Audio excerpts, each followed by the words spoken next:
kung hanggang saan ba yung kakayanan ko. So, let's go with it.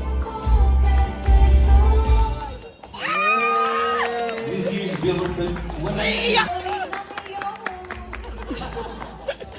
Billboard Philippines Women in Music People's Choice, Ashteen Orviga.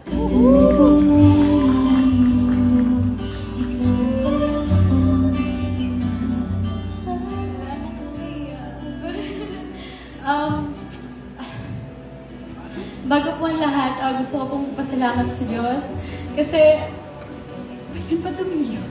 naniniwala ako na wala ako dito ngayon kung hindi dahil sa Kanya. And gusto ko lang